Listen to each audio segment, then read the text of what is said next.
Salut et bienvenue sur Cybermatic, nouveau tuto Excel, aujourd'hui dans lequel je t'explique ce que c'est que Power Pivot. Power Pivot, ça va être ce qui fait vraiment le lien le plus évident avec Power BI en fait, mais adapté dans Excel. Une option qui est même pas active par défaut dans le logiciel, donc je vais te montrer comment tout ça fonctionne. On passe à la pratique.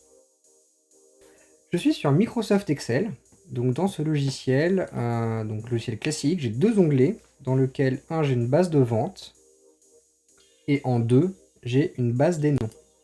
Donc tu vois, le lien entre cette base de vente et la base des noms, ça va être le nom, le prénom ici, là, des vendeurs qui sont reportés ici. Donc par exemple, Gaël Eriksson, il est ici. Tu vois, donc il y a vraiment un lien entre ces deux tables qui sont cet élément. Tu peux le voir dans la barre des tâches. Alors au début, Power Pivot n'est même pas actif au sein d'Excel. Donc première chose que tu vas devoir faire pour l'utiliser, et c'est intéressant de l'utiliser, donc vraiment il faut l'activer. Donc tu vas dans l'accueil, options, personnaliser le ruban, et tu lances Power Pivot, tu vois. Donc il est vraiment tout en bas de la liste. Et tu as cet onglet qui est actif. Pour pouvoir utiliser Power Pivot, en fait, on va passer par Power Query. Tu vois, donc je vais ouvrir l'éditeur, sachant que j'ai déjà normalement importé les données. Tu vois, donc là j'ai des requêtes et connexions qui sont là. Donc là elles sont déjà importées. Donc là, si je fais un clic droit et que je fais charger dedans, il va falloir que je modifie un petit peu le paramétrage. Là, c'est importé en tant que tableau. Tu vois, c'est vraiment importé en tant que tableau. Ce qui veut dire que dans Power Pivot ici, quand je vais regarder, quand je vais vouloir aller dans Power Pivot en faisant gérer, j'ai rien du tout qui va être disponible. Tu vois, là, j'ai rien. Dans l'interface, j'ai vraiment rien du tout. Donc là, je peux pas travailler avec Power Pivot parce qu'en fait, j'ai rien mis dans le modèle. Ok, je n'ai rien ajouté au modèle. Vraiment très important de comprendre ça. Parce que du coup, pour faire des liens après, en tableau croisé dynamique, ça va être plus compliqué. Donc pour ajouter mes deux bases, tu vois, dans mon Power Pivot, je vais faire un clic droit dessus, je vais faire charger dans, et là, ajouter ces données au modèle de données. Ok. Et du coup, là je fais OK, il t'envoie un message comme quoi attention, ça va tout écraser. Il va sur internet pour récupérer mes données, et là donc je l'ai ajouté au modèle de données. L'effet que ça a, c'est que sur Power Pivot, là, quand je retourne sur mon onglet, que je vais sur gérer, tu vas voir que l'interface va être agrémentée en fait d'un premier jeu de données. Donc ça marche comme sur Excel, même interface. Donc tu as d'une part les données, et d'autre part ici, tuto YouTube qui est dispo. Et en fait ici, je vais pas le faire aujourd'hui, on le fera dans un second temps, mais tu vas pouvoir utiliser des formules telles que tu le ferais en DAX avec Power BI pour travailler. Ok, donc tu peux comme ça visualiser l'ensemble des données, etc. Donc là, on a bien chargé ce premier élément dans le modèle. Je vais faire pareil avec le second. Tu vois, donc là, je vais dessus, clic droit, charger dans, ajouter au modèle, ok, pour rajouter en fait ces données directement dedans, et je fais OK. Donc ici, ça a vraiment pour effet de rajouter un deuxième onglet dans lequel j'ai encore ma base des prénoms qui est complètement active. Si jamais tu es directement sur Power Query et que tu cherches pour la première fois, je vais te le simuler pour que tu vois sur quelle fenêtre tu vas tomber et quelle erreur tu ne dois pas faire. Donc là, j'ouvre l'éditeur Power Query. Comme ça. J'ai juste dupliqué une requête. Donc celle-ci, je fais un clic droit, je la duplique. Donc, toi, en fait, tu vas aller chercher les données comme d'habitude. Et là, quand tu vas faire fermer et charger dans, tu vois, il faut pas fermer et charger, il faut vraiment faire fermer et charger dans. Ici, tu peux retomber sur la même fenêtre avec l'importation des données, dans lequel tu vas dire, je le veux soit en tableau, rapport tableau croisé dynamique, etc. Et directement l'ajouter au modèle des données. Donc là, je vais pas le faire. Je vais supprimer même cette requête, parce que je n'en ai pas besoin. Ok, donc là, on a chargé les données sur deux feuilles, ok, dans l'interface d'Excel, et j'ai chargé toutes ces données dans Power Pivot. Dans Power Pivot, après, je vais pouvoir faire des liens entre les données. Et c'est là que ça devient extrêmement pratique. Donc tu vois, là, j'ai une base des noms, dans lequel j'ai des vendeurs, et de l'autre côté, j'ai les tutos YouTube, dans lequel j'ai d'autres données avec des noms et des prénoms de responsables. Du coup, je vais vouloir aller dans la vue en diagramme. Cette vue diagramme te donne la vision exactement comme sur Power BI des différentes tables qui sont chargées sur ce logiciel. Et du coup, tu vois ton nom, prénom de vendeur, ce sont des colonnes qui sont ici, et ton responsable nom, responsable prénom, qui sont les éléments qui sont liés, sont également présents de ce côté. Tu vas pouvoir les lier exactement comme sur Power BI. Tu vois, on a une relation de 1 à plusieurs entre les noms et les prénoms, ça marche exactement de la même manière. Et ça, tu peux enregistrer et charger.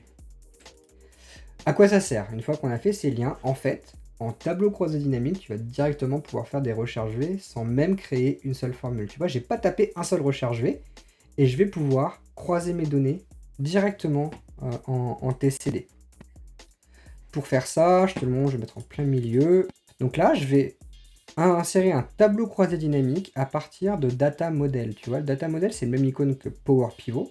Donc ça, on va reprendre les données qui sont chargées dans Power Pivot. Et donc je vais me dire, bah voilà, je le mets effectivement dans G1. Ok. Et là, tu as une interface. Donc là, un classique, hein, c'est l'interface habituelle d'un champ de tableau croisé dynamique. Tu vois que tu as base des noms et base tuto qui sont juste en table. Tu vois, et tu en as où il y a un petit logo base de données. Donc ces icônes de base de données te font dire que tu travailles sur les données qui sont dans le modèle. Donc après, ton tableau croisé dynamique, tu vas le faire, comme d'habitude, hein. Tu vas pouvoir dire que tu veux voir le total vendu par ville, par exemple. Tu vois. Donc ça, c'est le tableau croisé dynamique habituel que j'aurais pu faire sans ça. Par contre, là où c'est très fort, en fait, c'est que tu vas pouvoir directement intégrer les éléments du premier tableau de la base des noms qui est dans le... avec la base de données. Tu vois, si je fais ici le nom, en tête de liste, tu vois que Gail a vendu une fois, donc a vendu une fois à Paris. Monsieur Ovidiu, une fois à Bordeaux. Monsieur Terry, une fois à Angers. On voit rien pour les autres, en fait, parce que si je retourne sur ma base des ventes ici, tu vois, je n'ai que 3 ventes qui sont agrémentées d'un vendeur. Donc c'est pour ça que j'en ai pas plus. Et tu peux voir que Gail a vendu une fois à Paris, que Monsieur Ovidiu a vendu une fois à Bordeaux, que Monsieur Terry a vendu une fois à Angers. Et ça, en fait, sans faire un seul recherche GV, juste en ajoutant les données dans le modèle. Je te montre la différence quand tu n'utilises pas le modèle. Tu vois, là, je le fais comme ça, je supprime. Donc là, j'ai travaillé sur les deux icônes avec une base de données. Si jamais je travaillais directement, comme d'habitude, avec mes données qui sont incluses dans Excel, donc je prendrais de la même manière mon total vendu. Je mettrais également ma ville. Tu vois, donc là, j'ai comme tout à l'heure. Par contre, si je prends dans ma base des noms directement le nom d'une personne, ça renvoie rien d'intéressant en fait. Parce que tu n'as pas de lien entre les tables. En fait, le lien n'est pas créé. Et le fait d'avoir mis dans le modèle de données te permet en fait de faire cette distinction. Donc vraiment, ça c'est clé en fait que d'utiliser le modèle de données, rien que pour en fait croiser des éléments qui sont dans des tables différentes. Tu peux tirer aussi un autre avantage de ce travail, c'est que en fait en termes de chargement, tu n'as même pas besoin d'importer les données. Là tu vois, on n'a pas grand chose, hein. On a 16 lignes. On a 16 lignes de données, donc 16 lignes de données, ça pèse rien. Mon fichier il fait quelques kilo-octets, donc je peux me permettre de les importer. Par contre, quand tu es sur des bases qui font 1 million de lignes, que tu en as deux et que tu croises 2 fois 1 million de lignes par exemple, là ça devient un bazar assez abominable et Excel a du mal à travailler comme ça. Du coup, tu vas être en capacité de ne pas mettre tes données directement dans Excel. Pour ça, tu fais fermer et charger dedans. Tu retournes dessus, sous la requête, fermer et charger dedans. Tu ajoutes aux données et tu peux ne créer que la connexion. Si tu ne crées que la connexion et que tu ajoutes les données au modèle, tu vas voir que tu n'importes pas de données. Ici, tu n'as plus rien. Donc là, mes 16 lignes sont parties. Si tu en avais 1 million avant, les 1 million de lignes ne sont pas chargées en dur dans le fichier. Pareil, quand c'est des données confidentielles, tu es content de ne pas les télécharger ces données. Ça te permet de ne pas avoir de détails. En tout cas, pas directement. T'as la base des noms, pareil, tu vois, je vais faire la même opération, fermer et charger dedans. Je vais ne faire que créer la connexion. Pareil, j'ai mon message. Attention, ça va supprimer le tableau. Et donc, je n'ai plus rien qui apparaît. Cependant, dans mon tableau croisé dynamique, tu vois, qui est ici, il faut que je le rouvre. Voilà, analyse, liste des champs. Donc tu as quand même toujours des accès à ces bases-là. Donc là, je vais juste retirer ça. Donc c'est pas parce qu'elles sont pas chargées déjà que tu n'as pas accès aux données. Tu peux quand même aller voir hein, dans le nom et le prénom ce qu'il y a dedans. Tu peux aller voir et faire des agrégations avec. Ça, c'est pas un problème. Ça veut dire c'est pas parce que visuellement, tu les as pas que tu ne peux pas travailler avec en tableau croisé dynamique. Et surtout, bah, tu peux quand même faire tes liens. Donc ce qui est chargé dans le modèle de données, tu vois, je le rouvre hein, vraiment. C'est pas sur Excel. Par contre, on a bien chargé les données à l'intérieur. Ici. Ça, c'est bien dedans. Hein, ça n'a pas bougé. Et ici, bah, je vais pouvoir refaire comme tout à l'heure. Mon total vendu. Je le veux par nom de responsable. Non, pas celui-là pour le coup. J'avais dit l'autre. Je le veux par ville.